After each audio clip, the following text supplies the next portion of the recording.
Hi. Hi, I know it's still recording. It is. Just wanted to say hi. Thanks. I'm excited for this. I know, me too. I'm a little bit nervous because they're not here yet. Hopefully soon. I know. And then I hope I'm not making it a lot of work for you to cut out the beginning part of this recording. Oh, not at all. I always do. Okay. I was like, I don't know if she'll keep this in here. No, I always do. It's really easy to do. This is one of our guests here, but the other one I don't see quite yet. Hello, hello. Hi, Hugo. How are you? I am doing well. How are y'all doing? Very well. Doing good. I'm still waiting for Erika to show up. And also, Yasi, I'm going to make you a co-host just in case my internet breaks. Sure. Okay, there's Erika. I'm going to let her in. Hugo, this is Jared Ventura. I know Jared. Oh, you do Yeah, great. And Jared, then yeah. this is Yasi. I don't know if you know Yasi, but Nice to meet you, Yasi. Nice to meet you too, Hugo. hi, Erika. Hello. How are you today? I'm good. I wanted to come on a few minutes early because I wanted to just check the feed here. I'm on hotel Wi-Fi and I wasn't sure if it was going to hold up. Does it seem clear? It does. Okay, So far, perfect. yeah. I'm going to assume it's good then. If worst case scenario, I was going to just kind of like hop on my own hotspot, but I don't think I may not need to. Okay. I'm just going to make Yasi a co-host. Erika, this is Yasi Rezvani. She's an academic coach here as well. We have Jared Ventura. He is one of our new academic coaches also, but he's been with us for a long time, just in a different position. And then this is Hugo here. He's going to be, you know him. I kind of introduced you virtually. Yes. What a great team. Yay. Nice to meet you all.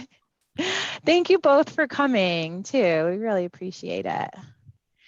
I'm going to wait a couple more minutes for some people to come into the waiting room, and then I'll let everybody all in at once. Great. Mary, by any chance, because I have a quick presentation, would I be able to share screen at some point? Definitely. Yeah. Let me make you a co-host as well, and that should give you the ability to do that, but if not, we'll troubleshoot it in the moment. Okay, I'm gonna let some more people in here. All right, I'm gonna let everybody in and we'll just kind of, I'll wait just another minute or two before I actually like start, but.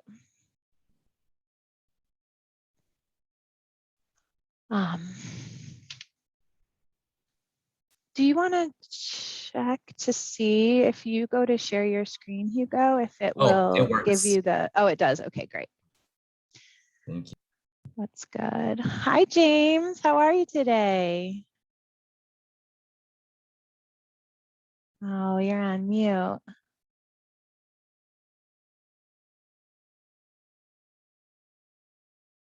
You're on mute, James. There you go. There. How are you? Good. I hadn't been there in a while because these things are optional, and I usually take my sister to dance class, but my job coach today, my new job coach since Kiani retired, recommended that I come here tonight for some reason. Oh, good. Well, I'm glad they did. We're glad to have you. We miss Kiani too. Who's your new academic coach? I believe his name is Scott. Okay. Oh yeah, he's here. He's right here. Oh, hello, Scott. Hi there, James. Good to see everyone here. Sorry I hadn't talked to you before. I was busy with school, and I also wasn't really having any problems as of right now. Sometimes no news is good news, right? Yes. I'm glad to hear you were busy with school. Definitely.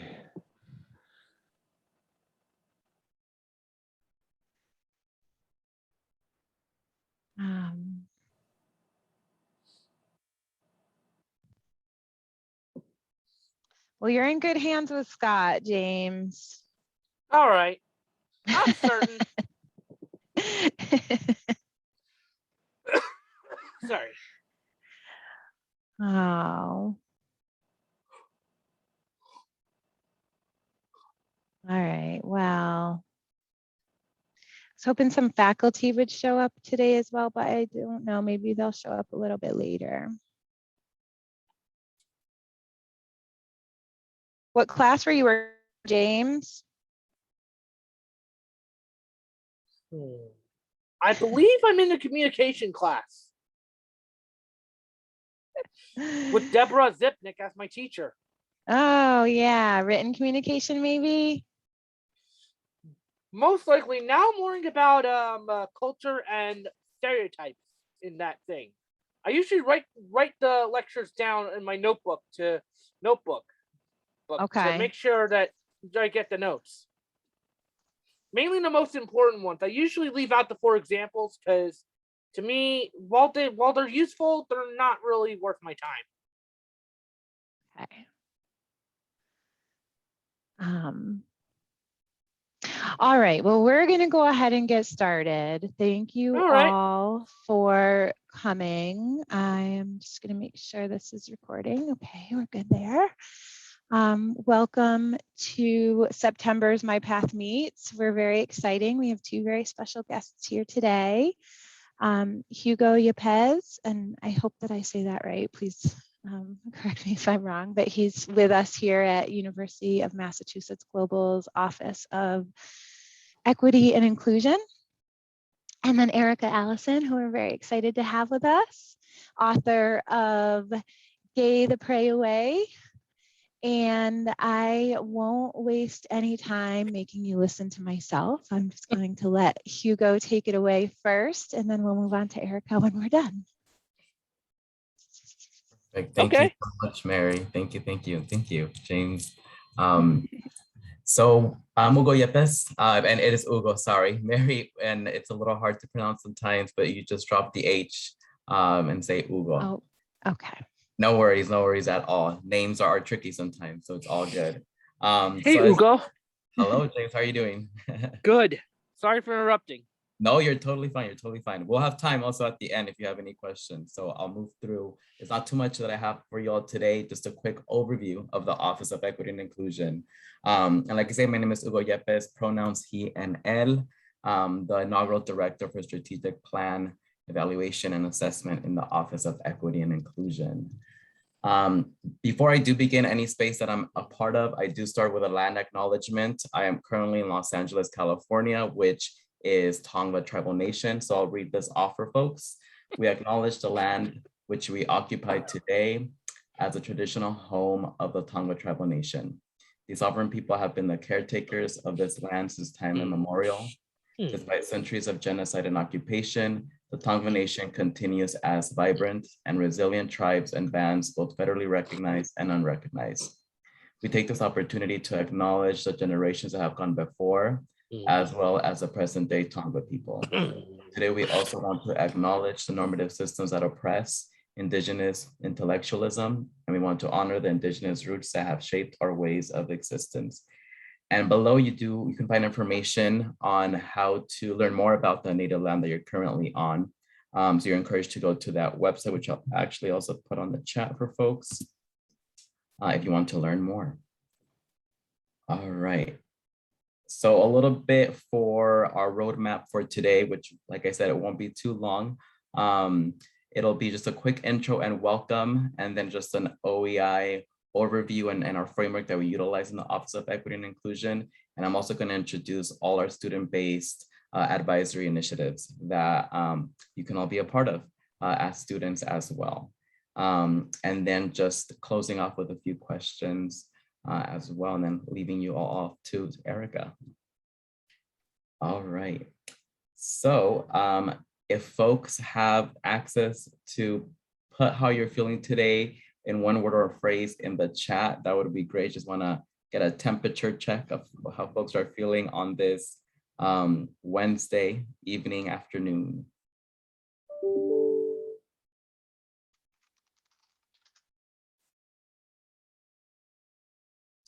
I see Mary excited, love that. Yasi amazing and excited. David excited, Jared excited. We're all excited. I love this energy on this afternoon. Scott interested. Victoria happy. We have a joyous group today. I love it, I love it. Feel free to continue adding, but thank you all for sharing this quick little welcome piece for us. All right, so a little bit about the Office of Equity and Inclusion. I wanted to delineate our mission and our vision for folks, which is how we kind of ground and frame our work in the Office of Equity and Inclusion. So the mission of the Office of Equity and Inclusion is really to offer pathways for ensuring that all members of our university community at UMass Global are valued and supported within a diverse, equitable, and inclusive environment. And the vision is to really foster that environment while addressing those issues related to diversity, equity, inclusion, and social justice, while centering culture, humility, and understanding that we need to cultivate culture, humility, and the topics around justice, equity, diversity, and inclusion. A little bit about the team. So folks may know Dr. Johnson, an amazing advocate for our community at UMass Global. She is the Vice Chancellor of Equity and Inclusion and the Chief Diversity Officer. And I already stated a little bit about myself, which I'll say a little bit more. I'm originally from Los Angeles, California. Did my schooling at UC Irvine for my undergraduate degree there, so not so far away from central administration for UMass Global. Then went on to do my graduate degree at USC, University of Southern California, not South Carolina, which a lot of folks confuse in the East Coast. And I say that because I actually moved to the East Coast after grad school and worked a little bit in Providence, Rhode Island at Brown University, and folks confused USC. And I was like, no, it's not that one. And did a little bit of work there around residential life as well as pre-college programs. But the cold was too much for me for a SoCal native. So I had to come back to California and worked at Pomona College for a bit, and now I'm here. I'm super excited to be here. It's week 7 for me here at UMass Global. So I've learned a lot. Feels like I've been here for a year.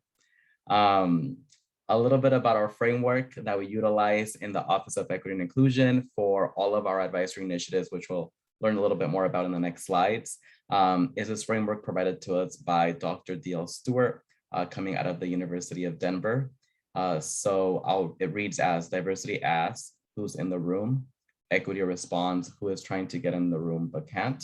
Whose presence in the room is under constant threat of erasure? Inclusion asks, has everyone's ideas been heard? And then justice responds, whose ideas won't be taken as seriously because they aren't in the majority? So we really focus our attention to really understanding our blind spots, our gaps, our areas where we are potentially not centering folks, right, that have been marginalized or oppressed in various communities, and also giving them that seat at the table and that voice that potentially they don't have in many spaces that they navigate. So that is how we really center our work in the Office of Equity and Inclusion. So a little bit, the main focus of today that I wanted to discuss with you all was our student-based advisory initiatives, which we have 4 student-based advisory initiatives within the Office of Equity and Inclusion. And I'll read a little bit about them. So the student advisory groups really serve as a bridge between the undergraduate, master's, and doctoral students within the Office of Equity and Inclusion. And each group really consists of sometimes a minimum of 8 to 16 students that volunteer to meet regularly with myself and Dr. Johnson to really support and provide areas around justice, diversity, equity, and inclusion within the spaces that you all as students navigate.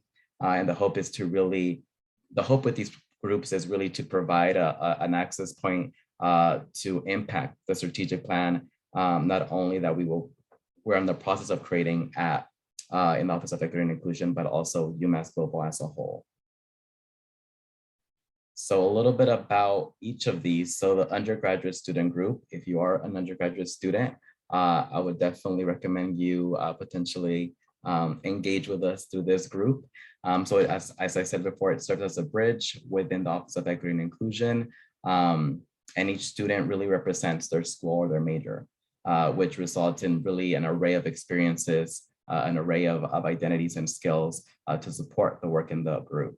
The hope that with this group is to eventually host virtual forums that provide opportunities for undergraduate students to communicate with administrators, faculty, staff, et cetera, on ways to better support student needs and student engagement in all facets of the student experience.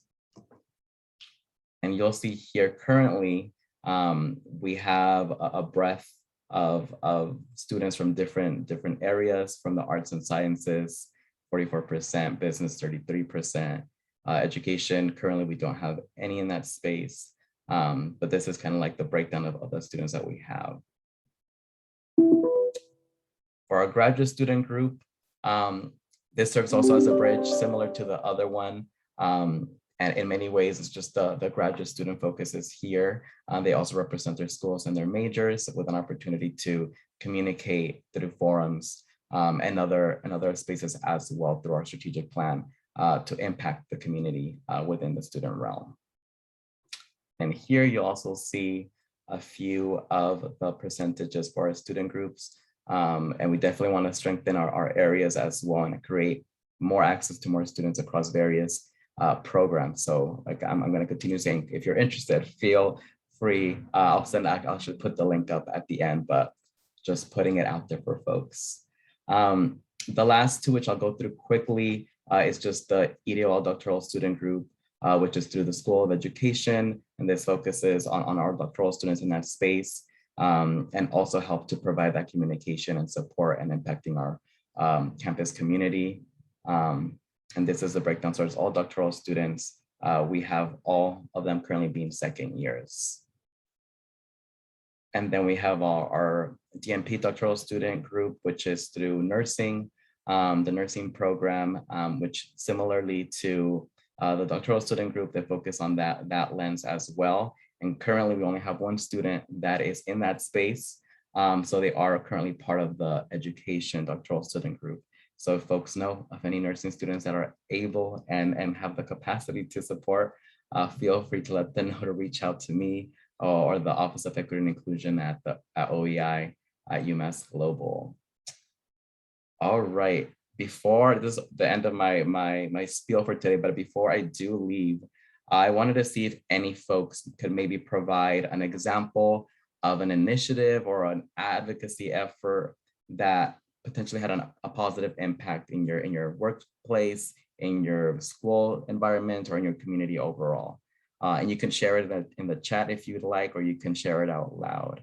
But I won't take too much time, so I'll give folks like maybe 2 to 3 minutes if folks want to delineate any of those experiences with advocacy or support services that provided that positive impact.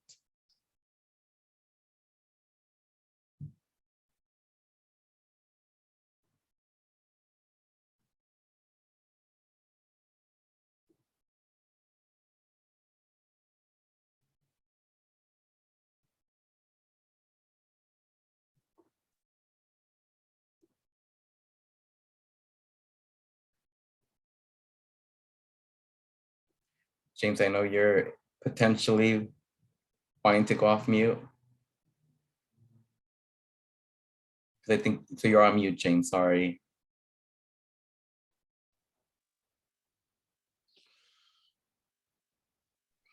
Well, there was one experience that showed an example of initiative effort that had positive impact on my workplace.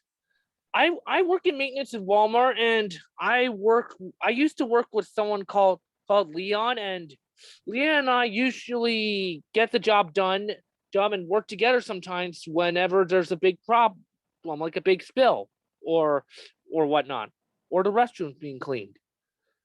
Leon is a good friend of mine, and I miss him. And I hear the tones of collaboration, right? Collaboration and connection, and that support that you have from Leon. So that's definitely a good a space, right? An effort, right? Or an experience that you've had that really complements your workplace environment. So I think that's definitely something we can take in our work too, creating those connections to be able to support one another in the work that we're doing. So thank you so much, James. I also You're welcome. Thank you. I also see Jared explaining a little bit, so I'll read it off. Before my time here at UMass Global, I worked at CSUF, and there was a food pantry initiative that received funding for a long-term sustainable food pantry for students to access food. When students have the opportunity to access basic needs, they can shift their focus from survival to learning. I love that. That is definitely something that in a lot of our initiative groups, that has been a big part of our conversations on how we kind of infuse this or have access to create funds for this, because it's definitely something that would basically, one, create inclusivity with our spaces and our students in our environments, but also provide them with a sense of relief, right? I know we can't pay for college currently in our current setting, but something as easy as a food pantry and access to food would be definitely a space that we can kind of think about. So thank you so much, Jared. But thank you all so much. I don't know if folks have any questions for me. I know I went through that super quickly. I have my email here for folks as well. And in the chat, I'm adding, I'm actually gonna add, I can actually escape here, our advisory initiative page. So you'll be able to kind of go through each of the initiative groups that I presented today. And you can actually click on them and sign up if you are interested. Each of them, it links to a form. It's a really quick and easy form. So feel free to add or ask any questions if you do have any questions.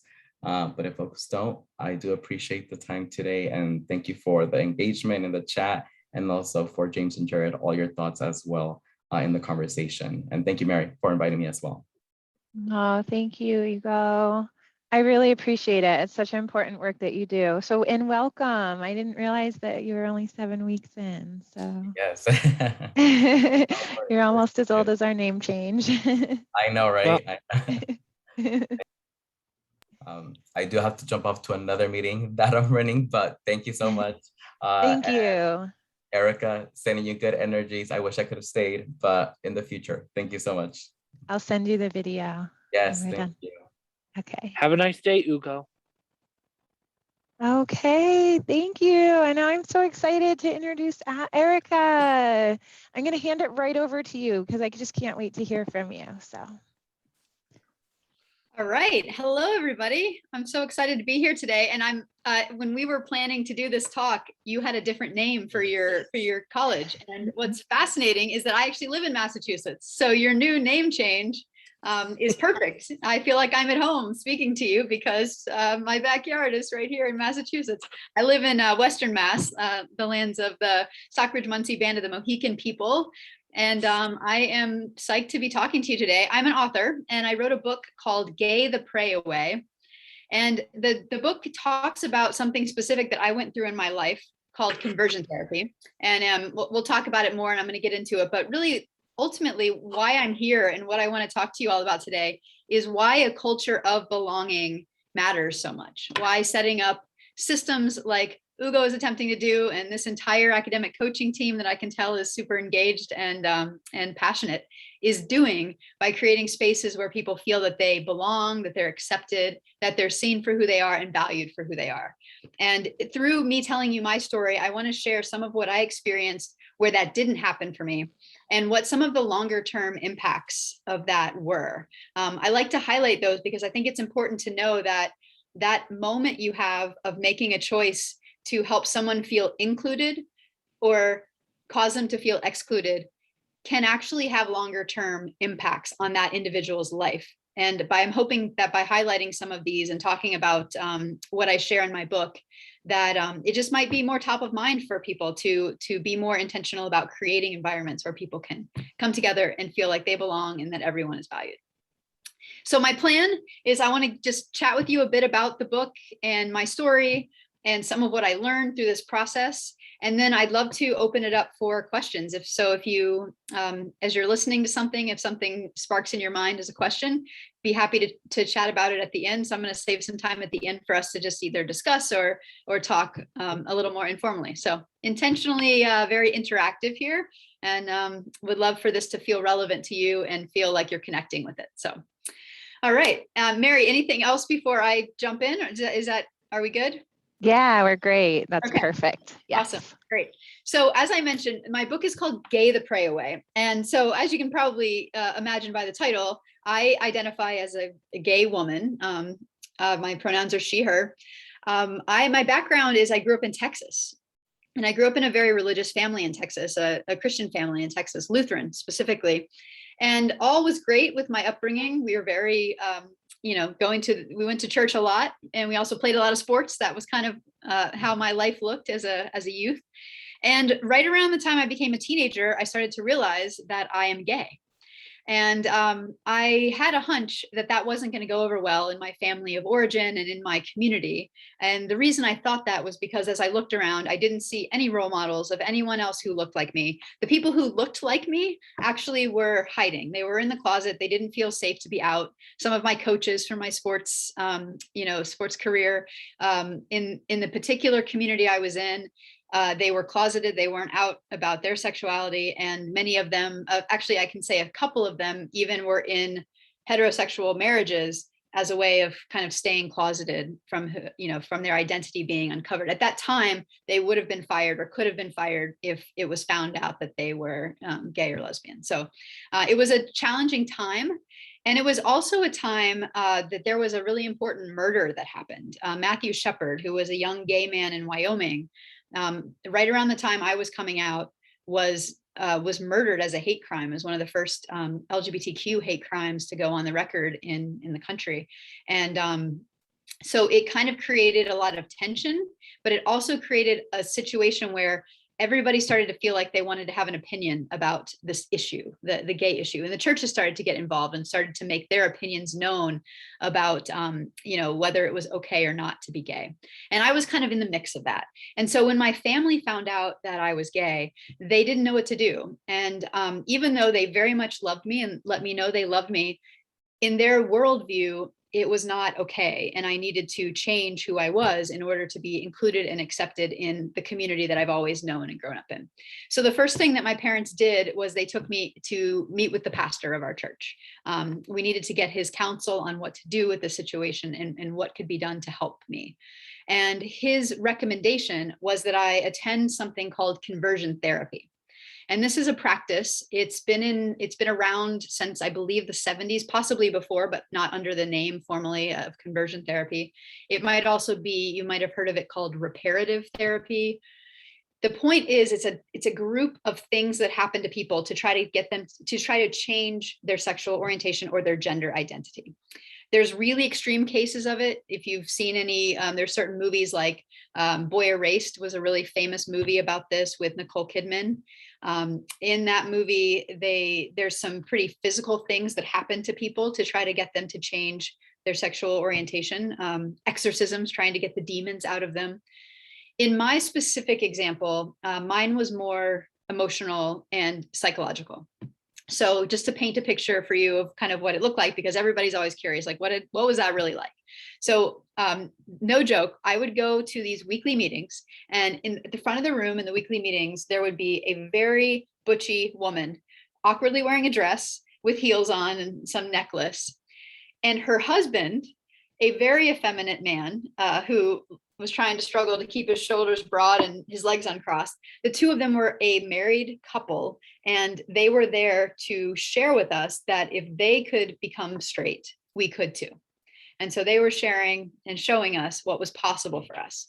So we spent a lot of time under their guidance and under their encouragement, singing songs about how we could be free of this sin that we had. We would do a lot of praying, asking for this, for God to take away our struggle, our sin around this issue. And then we would have one-on-one sessions where the counselor, and my experience with this was that the counselor's goal was to basically find places in my life that had failed or gone wrong and get me to share those with an intention of kind of showing that because I'm gay, that's why that happened. So it was like, can we pin all negative things to this one issue of me being a gay person?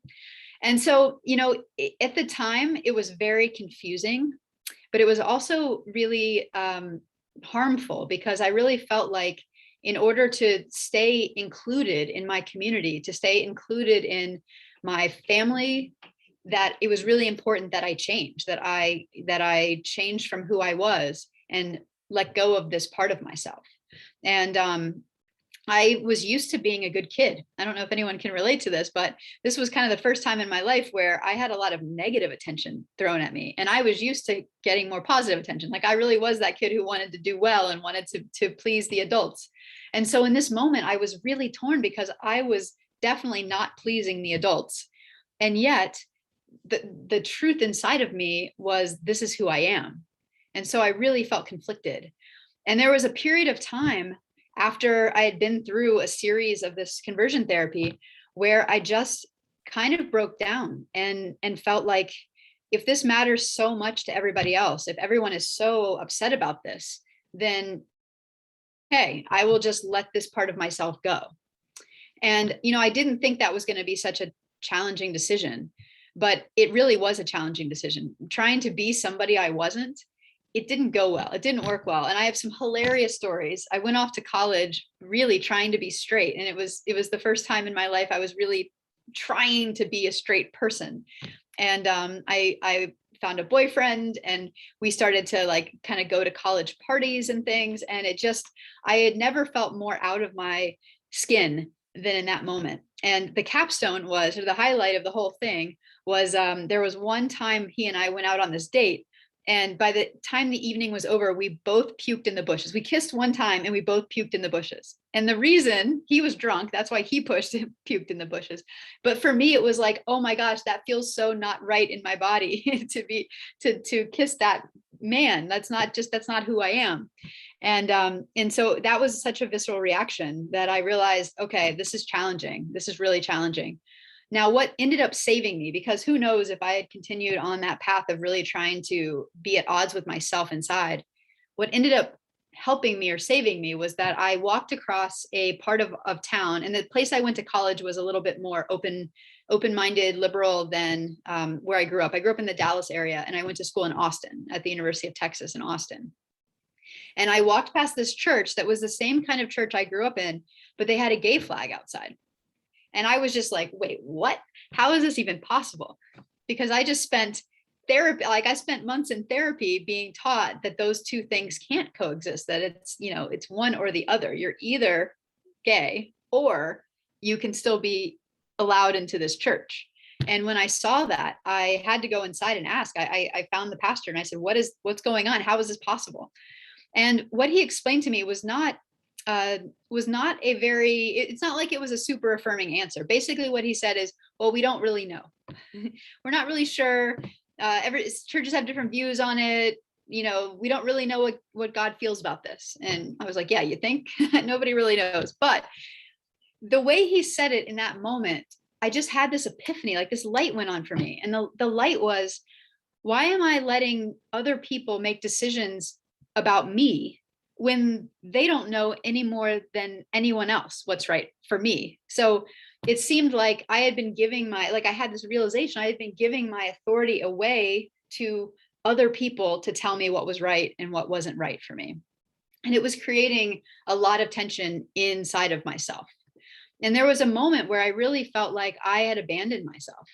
And that was probably the saddest part of the whole experience, is that, for a period of time, everyone else was kind of against me, but there was this one moment when I said, okay, I cave. I'll try to let this part of myself go, that I really abandoned myself in that moment. I wasn't true to who I was, and I wasn't there for me. And so later in life, and we'll talk kind of about some of the longer term implications of this, but that was one of the big things I had to do, was come back to that moment and forgive myself. And forgive myself for abandoning me when I needed to be there for myself, when no one else was. So the story kind of comes to a nicer ending. Once I had that conversation with that pastor, I was able to find my own peace with who I was and able to accept myself in that moment. And so I went from that point forward, acknowledging my identity, accepting my identity, and allowing that to be part of who I am.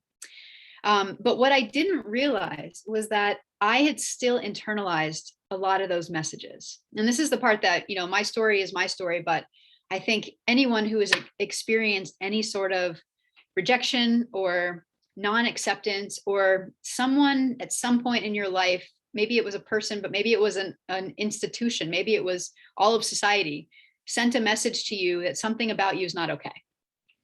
And that moment, that feeling, that has a way of getting internalized into ourselves. And I didn't realize that.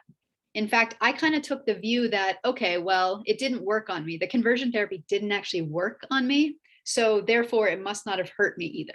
You know, no harm, no foul was kind of my mentality. And so I went through most of my 20s just not even thinking about that experience and just kind of living my life as this gay woman, going through careers, going through life, going through relationships. And it really wasn't until getting closer to 40, like in my mid 30s, that I had this experience where I looked at my life and I was realizing like, wow, I've cycled through a lot of relationships that I thought were going to be the one, and then they never were. And I cycled through a lot of careers that I thought were going to be the one, and then they never were. And yeah, I had done so many different, I had been an engineer, and then I became a high school teacher. And then I started working with teachers and training teachers. And then I completely did a left turn and started doing community organizing. And then I got into finance. Like literally I was all over the place. And each time I kept feeling like, okay, well, this will be the thing that is my thing. And, you know, I was getting myself just spinning around. And I spoke to a coach about this, and I'm a big fan of coaches. So I'm excited to see that there are so many academic coaches on this call, and that this whole college has such a great support system from a coach perspective. I think that's so helpful. And coaches can give us perspectives that we can be blind to at times. And that was the case for me, for sure. And so what this coach said to me was, the coach said, well, you definitely have one foot on the gas. I mean, you've got good energy, you're wanting to move forward, you're motivated, you're passionate, but you have a foot on the brake and you're not going anywhere, because one foot on the gas and one foot on the brake, you don't go forward. So what is that about? Why is that foot on the brake? And I thought about it for a second, and I said, well, just kind of instinctively, I kind of said, well, you know, I experienced some rejection earlier in my life. Maybe I'm afraid of putting myself out there because I don't want to face that again. So, you know, maybe I keep moving from relationship to relationship and from career to career so that I don't really have to face that rejection, right? Like, because that was painful. And he said, so here's the thing about rejection. If you're worried that somebody outside of you is going to say something that's judgmental about you, what you're really afraid of is that your inner judge has been holding something against you all this time. And that's what they say is going to confirm what the inner judge has been holding against you. So, it took me a second to wrap my head around that. I'm like, okay, so let me break this down. So you're telling me that inside of me is a judge. I have an inner judge. And you're telling me that inner judge already thinks bad things about me. And that if somebody outside says those bad things, the inner judge is going to say, see, told you. And he was like, yeah, that's what I mean, that you have an inner judge inside of you that is holding some belief and some negative messages that you have picked up along the way. And I was a little bit like, I pushed back a little bit. I'm like, what are you talking about? I'm good. You know, I'm confident. I love myself. I was kind of in denial of this whole thing. And he said, here's what I'm going to ask you to do. I'm going to ask you to journal about this. I just want you to spend some time journaling about this. So I said, all right, I'll do that. And so I went into, I set up some time for myself where I wasn't going to be bothered by anybody, where I had some private space and I could just really go deep into my own kind of inner self. And the first question I asked in the journal was, okay, deep down, what do I really think about myself? And then I just let myself write. I just let myself like not think about it, but just kind of free form write. And I wrote a little bit, and then these words came out and it said, I must be a monster. And I'm looking at these words coming out of my pen, and it says, I must be a monster because only a monster would cause this much harm to their family. Only a monster would go against God's will for your life. And I was like, oh my gosh. So like in my mind, I had cleared all that. Like all that was in the past, no big deal, not an issue. And then here on my own paper, written from my own hand, I see that there is still a part of me that believes I must be a monster because of what they told me when I was younger, that I was such a terrible person. I must have been, part of me took that in, and part of me kept it. And I had been holding on to it, and it was still in me. And that was such an awakening for me.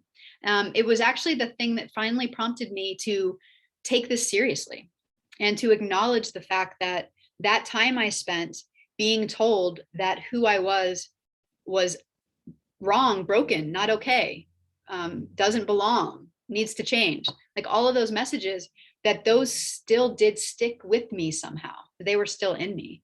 And that was traumatic in some way. You know, I'd always looked at my life as like, oh yeah, trauma is like that really bad stuff that happens to other people. This wasn't trauma. And some of these coaches really encouraged me to take it more seriously and get more help that I needed in order to clear this. And so I did. I sought out a trauma-informed practitioner, somebody who knew about how trauma works and how it inserts itself into your brain and how it rewires brain connections to make you believe things that are really old, that are not true today, but you still live that way as if they are true.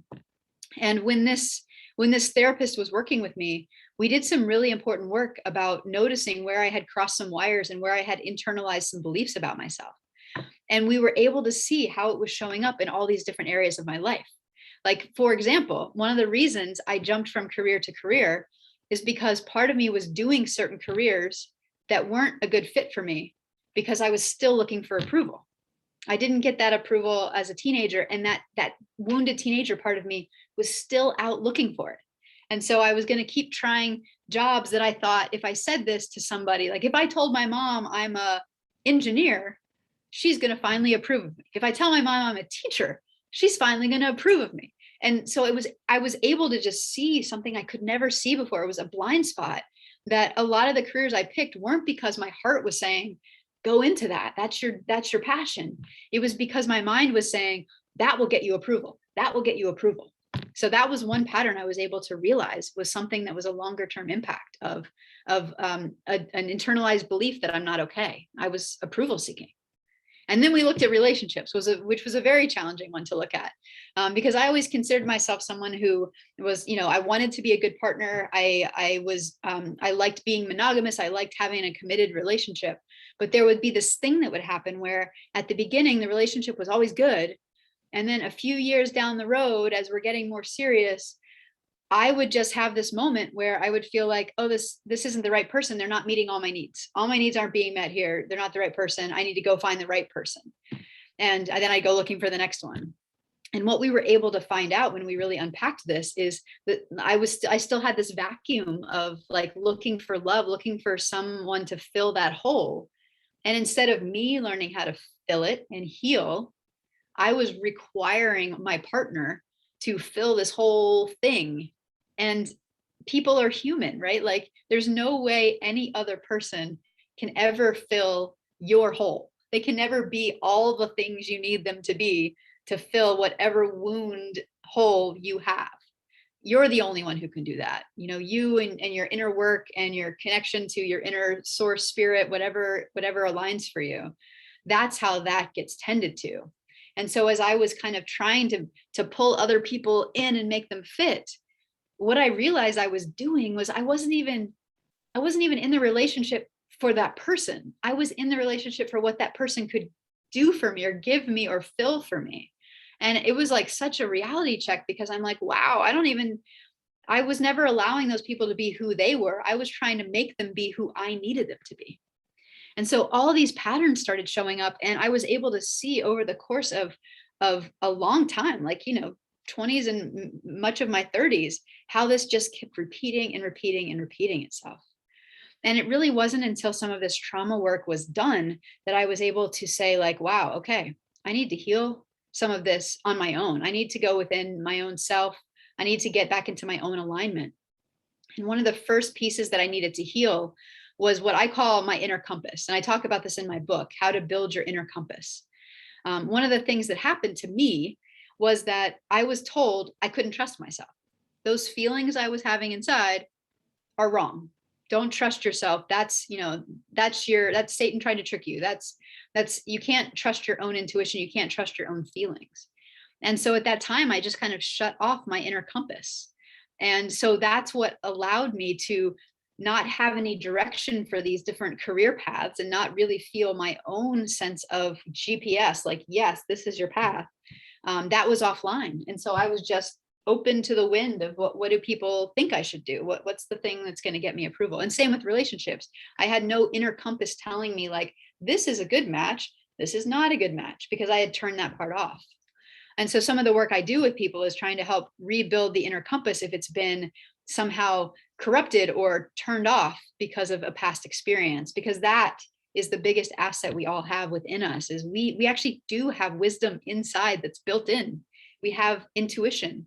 Our gut tells us things. It gives us an indication of what's right and for us and what isn't right for us. And if we're quiet and we're listening and our mind isn't making up stories, our heart will lean us in one direction or another. And that's really what building the inner compass is about. It's like getting back in line with listening to that voice and less about what all the other noises are trying to tell you.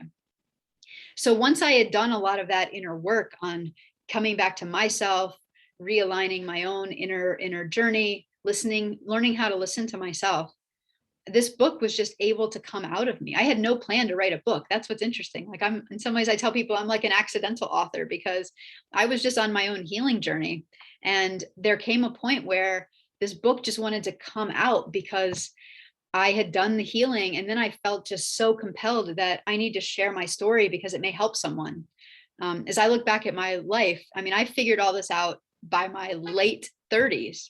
And if there are other people who have experienced some other sort of rejection in their life, it would be great if they didn't have to go through a 20-year cycle to figure it out. Like, what if they could get a shortcut? What if they could learn from my story and make the learning curve a little tighter so that they could then be freer in their life to choose relationships for the right reasons and choose careers for the right reasons and all of these other things.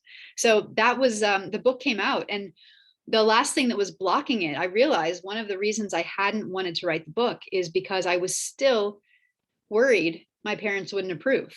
You know, if I brought my story forward, I was worried what they would think. My little voice in my head was saying, oh, you're going to hurt them more. You already hurt them enough. Didn't you hurt them enough by being gay? Wasn't that enough?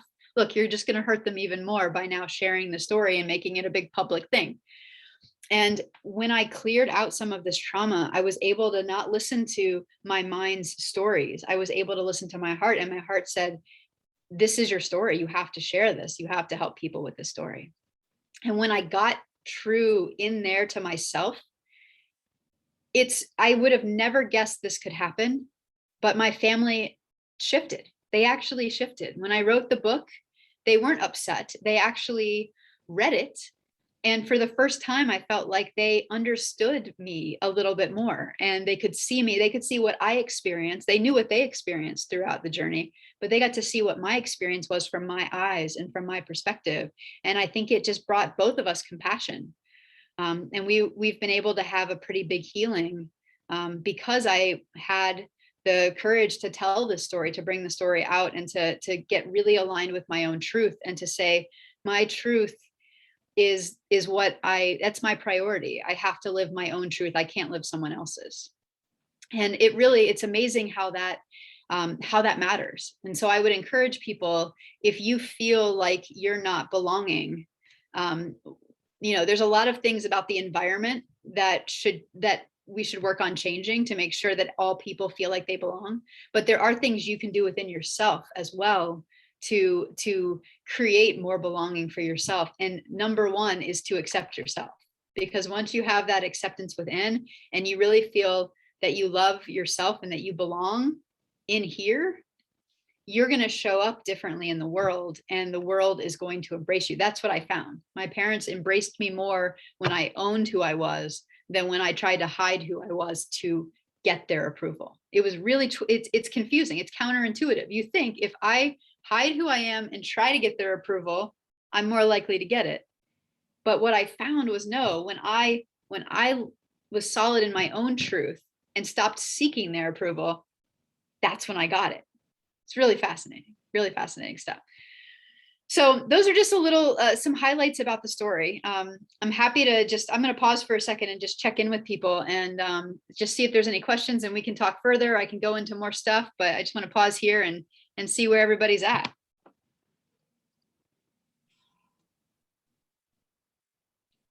Thank you for the hearts. Well, Erika,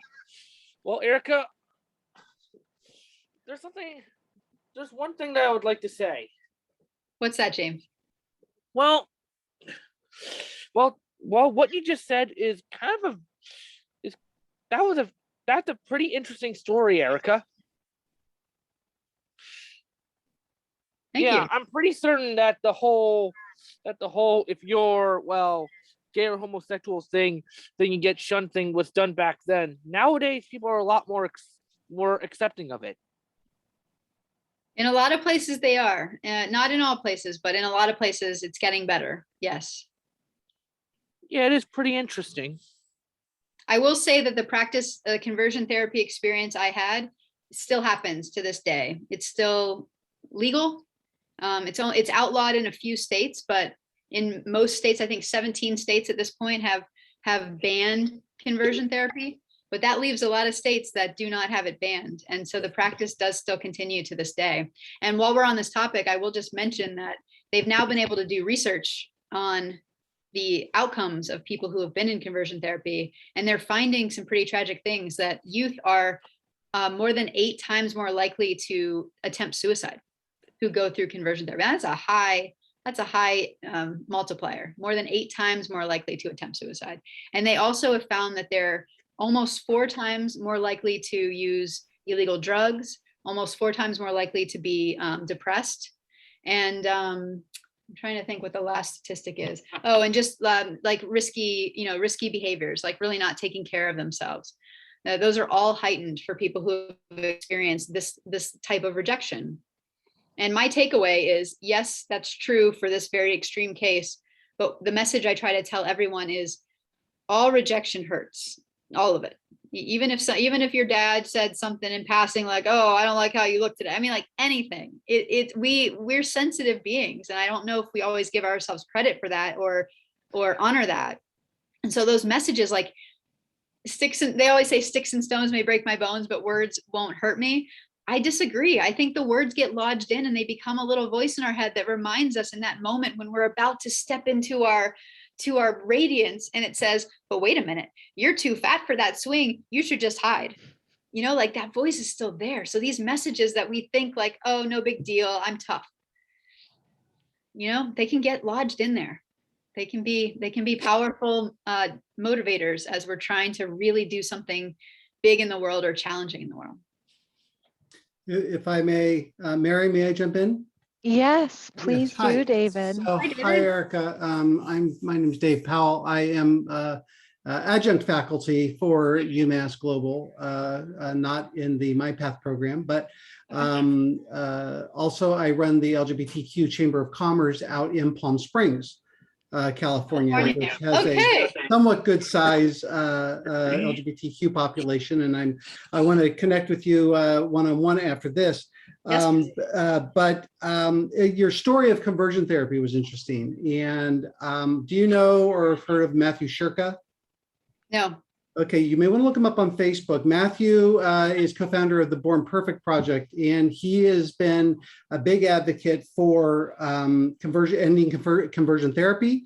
He has helped to establish laws in a number of states and in other countries. Can you say the name of the project again? Born Perfect. Yes. Okay. I didn't recognize the name, Matt, Yeah. but I'm a huge fan of Born Perfect. Yeah, and Yes. he's a co-founder. Okay. And actually at 5:30 today, our time, so 40 minutes from now, NCLR, I don't know if you know, is Yes. doing a discussion tonight at 5:30 my time. Yes. And it's going to be very interesting. And Matthew, I believe, is on the panel. But it's very interesting, that work, and I've heard his story before, similar as it goes through. But conversion therapy is horrible. And as someone who came out later in life, I came out at 30 after being married with 2 children, and living in the San Francisco Bay Area, which you think there would be a lot there, and was accepted by my family, luckily for me. But there are other challenges, and I see challenges each day as I deal with that. And even out here in Palm Springs and our Coachella Valley, which you would think would be a little bit more liberal in some cases, but in some it's not. And we do have a conservative, we do have a very conservative base here, and a lot of, it was an interesting election last year, and it was an interesting when we had the recall for the governor out here in Riverside County, and Mary knows a little bit about Riverside County and all too. So I appreciate your story. I will look up your book, and I will send you my email and information in a private chat. Of course, anyone's welcome to it, but I wanted to just connect you on that, and also with potentially maybe a interview with our radio station out here, which is LGBTQ owned K-Gay. Oh, I love it. K-Gay, that's the best K-Gay, the pride of the valley. And it's also, you can stream it, and it's out here, and I work very closely with them. And that might be a good opportunity for you to get some awareness and some visibility on your book, which I think would be wonderful. I love that. Thank you so much for all of that. I love going on podcasts. I love sharing the story and what I've learned. So that would be such a great thing. Thank you. Great. I will send it to you now. Thank you. Thank you for being here too. And Mary, thank you for inviting me. We were on the call with the chancellor last week, and we started chit-chatting when I saw her screensaver. And thank you so much for including me on this and as being part of the UMass family. Thank you. Thanks, Dave. Yes, thank you, David. Yes, so Erika, when we met the first time, I showed you, my straight ally flag, and David had sent me a chat just asking, can you tell me a little bit about that? And I was like, oh yeah, sure, this is what it is. I was so excited that somebody had asked me about it. Yeah, I love that. I remember commenting on that too when we talked. I was struck. Yeah. It's great. And we talked about, this is important for this group. We talked about how, like when you go to a brick and mortar school, you can find the offices that have those flags on them, and which offices are the ones that are the safe spaces, which ones are who are the allies, who can you talk to if you need to talk to someone. In a virtual world, it becomes more challenging. It's hard to put those little stickers up in your office window because this is your office window. So I think what Mary did to put that as her screensaver is a really nice way to make that signal to people of like, you can talk to me, I'm an ally. I agree. And it also, the best thing is it opens up discussion. And that's the most important thing, no matter what, is at least opening up the discussion. And I'm trying to do that with, there's also another, I'm sorry to go on, but there's also another equity and inclusion effort that I was talking to Mary about that Ugo and Dr. Johnson are working on around both inclusion of all students, whether it be a person of color, a person of disability, gender, sexuality, whatever it is. Identity. And so it's pretty interesting of what they're doing and where they're going and how Ugo is doing it too. So well, that was a good part. Some of the work I'm getting into in the world is speaking with corporations about what I call acceptance first mindset, just trying to make companies a more accepting place as well. Everyone is checking the box on DEI, diversity, equity, inclusion initiatives, but to really take that into culture. It's one thing to have those initiatives, but it's another truly to have people feel like they belong. And I want to try to help with that if I can help with that. So yeah. It's not just to check the box, but they seem to think it is. Yeah, exactly. Exactly. And that was going to be one of my questions for you also, because, like James said, I do think that there is more of a culture of acceptance than there ever was before. But what surprises me as I grew into adulthood, I'm really thankful that I had parents who taught me to accept everyone for who they are. But I didn't realize how many other people aren't brought up that way and don't think that way. And I, coming out into the world as an adult, I'm actually shocked by how many people aren't accepting. And so, in what ways, if you have any advice on this, can we you know, how can we show more so that there are safe spaces in virtual environments, which we're now in more often than not? Are there any other ways that we can think of besides throwing up a screensaver on our Zoom room? What are some other ways, if any? And then how should we handle coworkers or students who say, hey, I'm offended by that MyPath meets? Yeah, I know it is tricky. I mean, I will say that the same research that shows some of the negative things about conversion therapy survivors, that same research shows that having one accepting adult can make all the difference between actual suicide and staying alive. So in some ways, I'm sorry for the people who don't approve, but we're talking about people's lives here, and making someone feel accepted is, if it may inconvenience you to have someone's life saved, I don't know. I mean, it's tricky. But I do know that one thing an ally can do that I always tell every group I talk to is, even if it might sound cheesy, you don't know whether that person earlier in their life ever received full accept. Like if anybody ever really looked them in the eye and said, I see you and you are amazing. Like that even makes me tear up a little bit, like just a little bit. I get a little emotional even saying that out loud. Like we just don't know if anyone's ever heard that in their lifetime. And so you could be that adult, like even if it seems like, oh, that's like a weird thing to say to somebody, you could be the person who says that to that person. And it might be so validating for them to hear that, because maybe they've never heard that before. So I always tell people that you have this individual power to do something small, like connecting with a person who, is in a group that might not feel like they belong. Making that one-on-one connection, it makes such a difference. And sorry, to your other question about like, what do we do if somebody says, well, I'm offended by that? I mean, I think just more exposure like this tends to help people. It tends to break down walls. Like as soon as an issue becomes personal rather than ideological, we can tend to make progress. Like it might seem like this whole concept is something to be rejected, but then once you meet a person and you realize like, oh, that person's like, that's Dave. Like Dave's my professor. He's so cool. Oh, he's gay. Oh my gosh. Maybe I should rethink what I was thinking about gay people. So like Absolutely. that human piece, it can sometimes make a difference. Absolutely. And that's really what I think it's all about too. If, having things like this, and, I think that for me, it's all about what more can I do? Because just like you said, everybody deserves to be accepted and loved, and, who are we to judge anyone? So, I think that this is a good start, but we need more.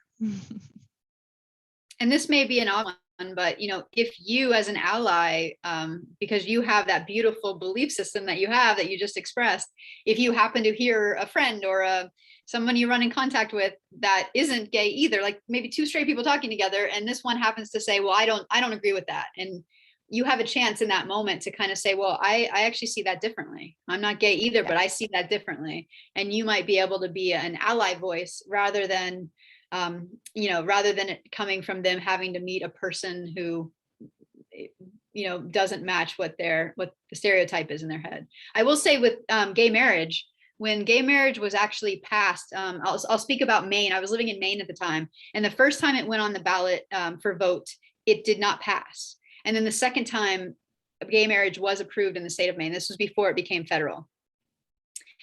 I asked the organizers of the whole campaigns, like what changed? Like, how did it go from being not accepted to accepted? And they said the allies got involved. The first time the fight for gay marriage was happening, it was all the gay people rallying and saying like, hey, give us these rights, give us these rights. And then by the second time around, the allies were the ones, like the pastors of the churches were saying, these people deserve equal rights. And the straight people were saying, these people deserve equal rights. And then it was a lot harder to argue against. And so that kind of highlights the point about an ally's voice can be a persuasive voice in a way that the marginalized population's voice can't be.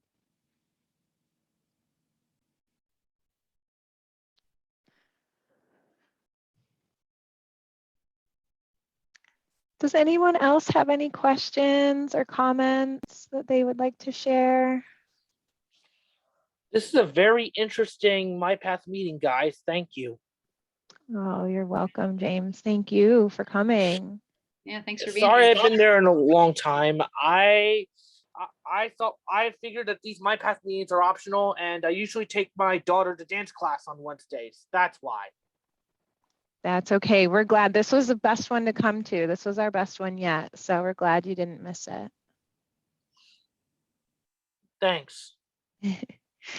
Well, Erika, I can't thank you enough for coming and sharing your story with all of us. And I look forward to reaching out to you again for many more opportunities and collaborations, you know, whether it's with our staff or with other personal ventures that I'm taking. But I'm so thankful that you came and spoke with us today.